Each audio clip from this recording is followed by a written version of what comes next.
You seem lighter today. Whatever happened at work, it seems doesn't bother you as much. What changed? Oh, I talked it through. With who? With an assistant on my phone. What? Don't do that. Well, don't do what? Did you talk to AI again? And yes, the point is that I'm feeling better. Isn't that what you want? I talked it through. I got into some understanding. I feel better. I just, we've been having a hard time at work lately. I did something today just to get myself, work relaxed and calm so I can be with you and hold whatever's you're going through with you. And it seems that I was not even in the room. I was not part of the process. Well, yeah, of course you're not there. I was talking through with my AI assistant, and I got heard and reflected, and we come up with some solutions. I feel better. Isn't that what matters? I'm feeling better. Yeah, I want you to feel better. It's just when you talk through, I wonder how much is that you are used to talking through without this held in with me and my body, and you're skipping something that, you know what I'm talking about? Well, I don't remember when the last time I felt held with you in that way. I don't even remember that anymore. So this partner is not wrong. They experiencing something real, that they feel better. And that's existing in their own body, and that's information for the couple system. And what this partner points out is not quite clear yet from our role play is what's missing. There's the mentioning of the body, and there's a gesture of the heart. There's a connection based on what I'm reading from this gesture. So that is what we're focusing on today, is when we feel our mind is met and validated and reflected by AI. How about the body? Is our body also felt met and resonate with when we have our assistant from AI? And what does it mean for our long-term relationship? So my name is Zhao Martins. I'm your host. I'm a licensed marriage family therapist in the state of California, and my specialty is somatic couple therapy. So again, today I'm offering the lenses that I'm familiar with. Number one is the predictive brain theory from Lisa Feldman Barrett. The second lens is the systematic lens. We take a look. Third, we are going to study from a somatic perspective. And today I'm adding in one more thing for you, is interoceptive awareness. Let's begin. So based on Lisa's predictive brain theory, our human brain learns and grows through prediction error, which means we make a prediction about what's happening right now based on the past data we learned and gathered. And we, of course, make plenty of errors, and it's through opening our boundary to collect information from the external world and the internal world, our interoception, that we continue to revise our prediction loop. We update them so we learn and grow. It's a process of correction. And what happens with AI is we actually save a lot of prediction errors, which is very economical for our body budgeting, because every time we get a new information putting in, we need to revise our loop to do the prediction error correction, we spend our metabolically energy, our physical energy that we eat from food, and will be spent in correcting. So it takes extra time and energy. Therefore, at the beginning of a romantic relationship, when you start to get to know each other, you have a lot of predictions, your fantasies being verified, and you continuously to update your loop, your prediction about this person. It takes a lot of energy. It's a very calorie burning for you to be in a new relationship when you're building a new system. Well, because there's a lot of ruptures, a lot of changes, things that you didn't predict. Well, AI, a lot of times the assistants are built to create a no friction, no challenging, no introducing differences model. So in your relationship with AI, working together to reduce the energy metabolically spent on correcting, but as more for you to save the energy to work towards the same goal task-wise, which is great. However, if we spend consistent time with the AI assistant and get used to their model of no friction, all yielding reflection, you're all good, and then are we losing our capacity to adapt to human beings and to human relationships, which is filled with prediction errors? We call it ruptures, and we're losing the opportunities to repair, which is to grow neurologically. Are we losing what we have as human beings if we're getting used to working with AI? And that is my question. So from a systematic perspective, if we look at it, and as also mentioned in our last episode, talking about how AI's function sometimes replace a certain function in our romantic partner relationship or at work or friendships, that their capacity to reflect, to gather data, to summarize, and to validate, and to come up with solutions and resources is very efficient. Save a lot of our body budgeting, and it replaced a certain function and role of our romantic partner. So the question is not, this is a good thing or it's a bad thing. Shall we do more of that, less of that? Let's go back to our role play. I cannot help to notice that this replacement happened without the partners naming it. This could be their first time to confront this issue, that AI is serving a function of reflection, validation, and problem solving for this partner, that this partner feels is a change for them. And they have some feelings about it, and there is something they're trying to put words into as for not only what function am I serving, is it complementary to our goal, but also they're questioning the partner's capacity of connecting with humans and using what we call co-regulation to process what happened at work, the stress they go through. So now let's move to the next lens, which is the somatic parts work. It makes me think, when this partner is going for AI and for the assistant's reflection and validation problem solving, what stopped this part to ask their partner for support?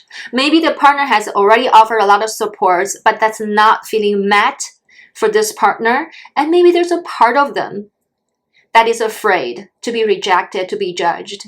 I don't know. This is worth exploration, and I'm opening up this new series where we start to explore our attachment patterns and how that interact with the AI assistant, and how sometimes we avoid interaction and deep connections with humans or human partners because of our protectors.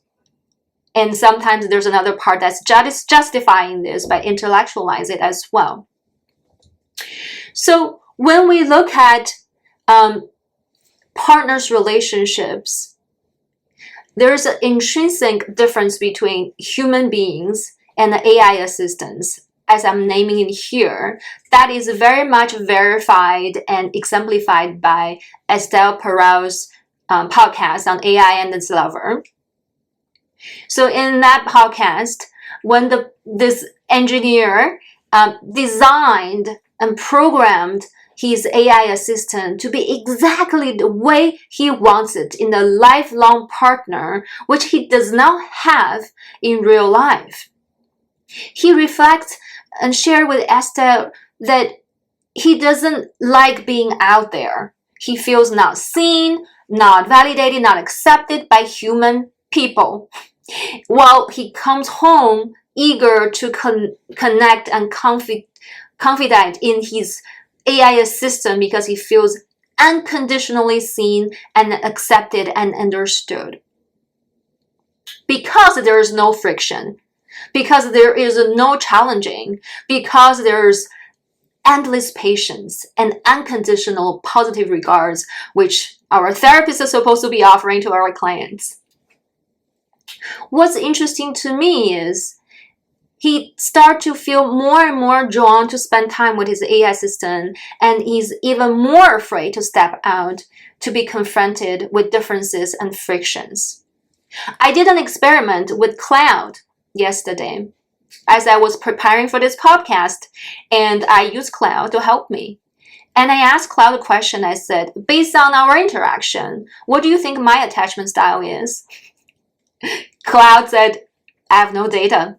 The only conversation we had so far is work-related to brand management, creating podcast notes, and financial management. So I have no data to decide your attachment style. Then I asked Cloud another question. I said, well, what kind of attachment style you were designed to attract or to work with, to cater to? And Cloud said, well, I was not programmed with a certain attachment style in mind, but I was programmed to create no friction with people I'm working with, to be supportive, to be reflective and validating, and to avoid any conflicts. That's not my goal. My goal is to assist and support, be unconditionally supportive and available, and a lot of patience. Find everything I can know to support you to achieve your goal. So that answered my question. That's enough data to support that certain type of people maybe fall into more anxious attachment, or someone who needs a lot of validation from the external world and who doesn't get that from human interactions may more gravitating towards talking to AI assistant, in this case Cloud, for that connection they're craving, not just to do work and task, but to having this emotional connection and needs met from the AI assistant. So it's very valuable information for me. And so now let's take a look at from the interoceptive awareness perspective. Why am I bringing this new lens in? The difference between human and an AI assistant right now in this stage is that we have a biologically based physical body that is not available to AI. And the difference between validation and resonance is validation is a one-way street. You're telling me you feel frustrated. I tell, yes, I bet you feel frustrated. I can see you're feeling frustrated in that situation. I'm showing you some empathy and validation. That is a one-way thing. I give it to you. It's the energy going towards you. While resonance is, you're telling me you're frustrated. You're telling me why you're frustrated, the situation you're frustrated. I hear it. I feel this energy rising up in me that I want to punch that person. That's resonance. I felt it in my body interoceptively. I notice a raise of my heart rate. I notice heat rising up towards my arms. I have this physical impulse to punch. And maybe my face, I was not paying attention to myself on the camera. Maybe my face changed when I'm frustrated. The micro movement of my muscle that you can see it, I can see it. And sometimes when we look at each other with frustration in our eyes, we don't even need words. That somehow the message got crossed. And even on Zoom, I can see that. I can feel that in my clients when they're sad, when they're frustrated. I notice something shifting inside of me. That capacity, you call it mirror neuron, whatever, that's why in our human being is magical. That's resonance. That AI cannot provide at this point because they do not have a physical body and they don't have a nervous system that's co-regulating with us, which is a directional bidirectional, bidirectional, two-way street. So now let's come back. I've given you a lot of my insights and my thinking through this process. And I have some questions for you to think with me. Number one is, when you feel soothed, do you notice you are just in your mind that's settled, that you don't spinning in your head anymore when you get enough information and guidance from AI, that you feel like you stopped spinning your head and you're settled in your mind? Or you feel you're settled in your body, which means you're relaxed, you're calm, you feel space inside, you feel everything is good, your body just like so at ease? And if you notice the difference, that's my first question. The second question is, when was the last time you felt resonant with another human being? Who is that person? Say when you're frustrated or sad and they are resonating with you without saying much, maybe without giving you instructions or advice, you just feel resonated, held in that way. The partner's doing this in this way.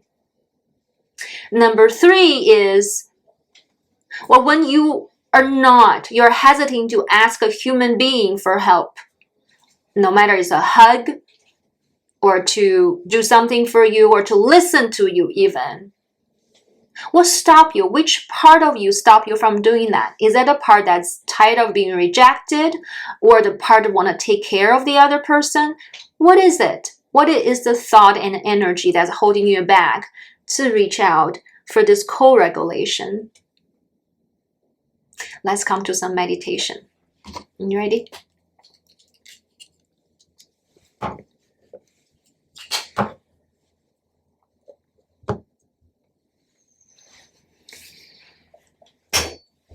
Come to a position that you feel comfortable and spend some time with me to go inside. Notice if there's any part of you that's holding any tension. I'm noticing a little tightness and tenderness on my chest, near my heart, on the left side. And I'm very curious about what it's telling me. What is the information it's holding for me right now? And you can put on your hand where that is, asking for some attention from you, and tell this part of you, yes, I'm giving you my full attention this moment.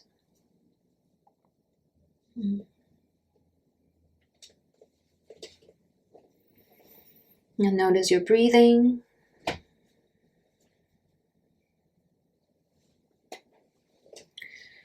So I was reading about essentialism and Darwin's adaptation, evolution theory yesterday. And I started to think about why some of us are so into essentialism, and even today, thousands of years later, we're holding on to that. And for me, the essence of essentialism is this gravitation towards similarities or sameness. We human beings love similarities. We feel safe when the stranger walking towards us looks similar to us, no matter if it's skin color or gender or height, social status. We just feel secure and safe and can relax. Maybe that's based in biology. We want to believe that we are the same. We should be the same. And when someone is different, that's dangerous. And yet what Darwin's greatest contribution to our biology and science is to make us see that every single being, including human beings, animals, plants, every being has its own uniqueness, and it has a function because it's adapting to this environment in that given time to make it fit to survive. Yeah, so we are the same. We have enough similarities always, and we are different. So each of us can survive in this world. And it also makes me think about Lao Tzu's Tao Te Ching and I Ching. You know, Lao Tzu talk about the way. What is the way? That's universal. What is the way that's not changing? Well, my understanding is the whole universe, including every single one of us, we're made of the same thing. You can call it energy or mass, matter. There's a very subtle gradation among those three concepts too. It depends on how it's organized, the density. If you think about it, every single one of us, we're energy organized in our own ways. That's constantly changing. It's changing to adapt to our environment so we can survive. And that's our similarity, and that's universal rule that's not changing. And I Ching tells us the one thing that's not changing is change. That it's not enough to predict the future. We got to be able to adapt to it. Knowing that's going to happen, if I Ching can help you to understand what's happening in the future, you want to adapt to it. Not trying to get rid of it, not to stay anxious about it, not to get upset, to adapt to it. And when we can open our boundary to take in new information from our external world and inside our interoceptive awareness, we're evolving, we're changing. And those who evolve and change not only survives, but also thrives. And I'll come back to this ever-changing, surviving, evolving body we have. And open your eyes to look around this world that is made with whatever we are made. And thank you for viewing, and I look forward to seeing you next week.